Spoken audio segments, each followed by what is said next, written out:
दोस्तों, हमारी दैनिक जीवन में हमें हर रोज़ हमारी प्रेजेंस ऑफ माइंड यानी उपस्थित बुद्धि की ज़रूरत होती है। यह हमें कई बार छोटी परेशानियाँ या बड़ी परेशानियाँ या कई बार बहुत बड़ी परेशानियों से बचाता है। पर इस कहानी में एक इंसान जो कि मरने ही वाला था, उसकी प्रेजेंस ऑफ माइंड ने उसे कैसे मरने से बचाया, आइए उसकी कहानी सुनते हैं। एक राजा थे जो कि बहुत प्रजावत्सक थे। उन्हें अपनी प्रजा की बहुत फिक्र होती थी, इसलिए वो हर रोज़ अपनी वेश बदल कर किसी न किसी का घर जाते और उनकी ज़िंदगी के बारे में जानने की कोशिश करते। इस तरह से राजा एक दिन एक टोकरी बुनाकार की घर में जा पहुंचे। उसके दरवाज़ा खटखटाए। वो आके अपनी दरवाज़ा खुला और राजा की एक आम इंसान की तरह स्वागत किया। राजा उसके घर में गए। उसने राजा को बैठने के लिए एक चटाई दी और पीने के लिए गन्ने का रस राजा उससे ग्रहण किए। थोड़ी देर जाने के बाद राजा ने एक सवाल पूछा, आप कितना कमा लेते हैं? उसने थोड़ी मुस्कुराया।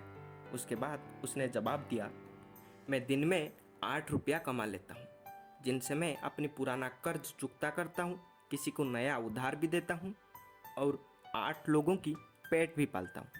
यह सुनकर राजा हैरान रह गए। उन्होंने कहा, आप सिर्फ 8 रुपया ही कमाते हो, जिनसे आप फिर किसी का पुराना कर्ज भी चुकता करते हो और किसी को उधार भी देते हो और 8 लोगों की पेट भी पालते हो, ये कैसे संभव हो सकता है? बुनाकार थोड़ी मुस्कुराया और एक कमरे में राजा को ले गया जहाँ पर उसकी बूढ़े माँ बाप सो रहे थे। वहाँ उनकी तरफ इशारा करते हुए कहा, मैं इन दोनों की कर्ज चुकता करता हूँ। वहीं दूसरे कमरे में ले गया जहाँ पर उसके 4 बच्चे खेल रहे थे। उनकी तरफ इशारा करते हुए कहा, मैं इन चारों को उधार देता हूँ। और टोटल उनके घर में उनकी बीबी को मिलाकर 8 सदस्य हुए। इस तरह से वो 8 लोगों की पेट भी पालता है। राजा उसकी इस पहेली से बड़े प्रसन्न हुए और उन्होंने उसे अपनी रॉयल बैज यानी शाही चिन्ह भी दिखाया। यह देखकर वो समझ गया कि राजा है, इसलिए वो थोड़ा घबरा गया। और राजा उसे बोले कि घबराने की कोई बात नहीं, बस आपको इस पहेली का जवाब किसी को नहीं बताना है, जब तक आप मेरा चेहरा ना देख लो, इसी शर्त पर। अगर आपने किसी को बताया, मैं आपकी सिर काट दूंगा। ये कहकर राजा अपनी राजमहल में चले गए। अगले दिन राजा अपनी 12 मंत्रियों को बुलाकर इसी पहेली को सुनाया और उन्हें इसकी जवाब पूछने लगे। जब राजा इस जवाब पूछे तो सारे मंत्री हैरान परेशान, किसी को इसका जवाब पता नहीं। सब एक दूसरे को देखने लगे। राजा ने उन्हें इस सवाल की जवाब ढूंढने के लिए एक दिन का मोहलत दिया। मंत्रियों ने जुगाड़ लगाया और अपनी गुप्तचर की मदद से उन्होंने पता कर लिया कि राजा एक बुनाकार के घर में गए थे। वह उस बुनाकार के घर में पहुंच गए और उन्होंने उससे पूछा, क्या राजा इधर आए थे? उसने कहा, हाँ आए थे। उन्होंने कहा, तुमने ही राजा को एक पहेली सुनाया था? उसने कहा, हाँ मैंने सुनाया था। उन्होंने कहा, तो आपको जवाब पता है और हमें बताइए। उसने कहा, मुझे जवाब तो पता है पर मैं आपको बता नहीं सकता। फिर उन्होंने उसे राजकीय मुद्राओं की प्रलोभन दिखाया। पहले 100, फिर 500, जब 1000 तक पहुँचे उसने थोड़ा सोचा, फिर मना कर दिया। फिर एक मंत्री ने एक थैली जिसमें 10,000 मुद्राएं भरी हुई थी वो लाकर उसके सामने पटक दिया और कहा, इसमें 10,000 मुद्रा है, अब हमको इस सवाल का जवाब बता दो। उसने उन्हें बता दिया। अगले दिन सभी 12 मंत्री राज दरबार में जाके राजा को इस पहेली का जवाब बताने लगे।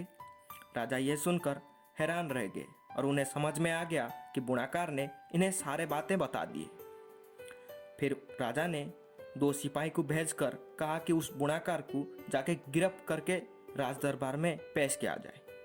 सिपाहियों ने उस बुनाकार को पकड़कर राजा के सामने पेश की। राजा ने उस बुनाकार से पूछा, जब मैंने आपको बताया था कि अगर आपने इस सवाल का जवाब किसी को बताया, मैं आपकी सिर काट दूंगा, फिर आपने कैसे इन लोगों को बता दिया? बुनाकार ने कहा, आपने कहा तो था, पर आपने एक शर्त भी रखी थी कि जब तक मैं आपका चेहरा ना देख लूं, तब तक इस पहेली का जवाब किसी को ना बताऊं। राजा ने कहा, हाँ, पर आपने मेरा चेहरा तो नहीं देखा, फिर आपने कैसे इन लोगों को इस पहेली का जवाब बता दिया?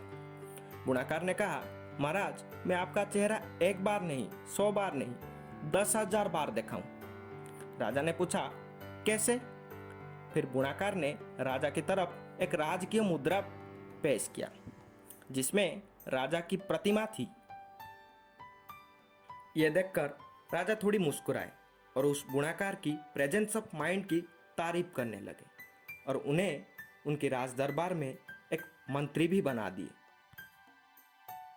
ऐसे ही जिंदगी में हम कई बार मुश्किल हालात में फंस जाते हैं जहां पर हमारी प्रेजेंस ऑफ माइंड की बहुत ज़रूरत होती है। अगर हम परेशान ना होकर दिमाग की शांति रखकर थोड़ी देर के लिए सोचें तो हमारी प्रेजेंस ऑफ माइंड कुछ अद्भुत कर जाएगी।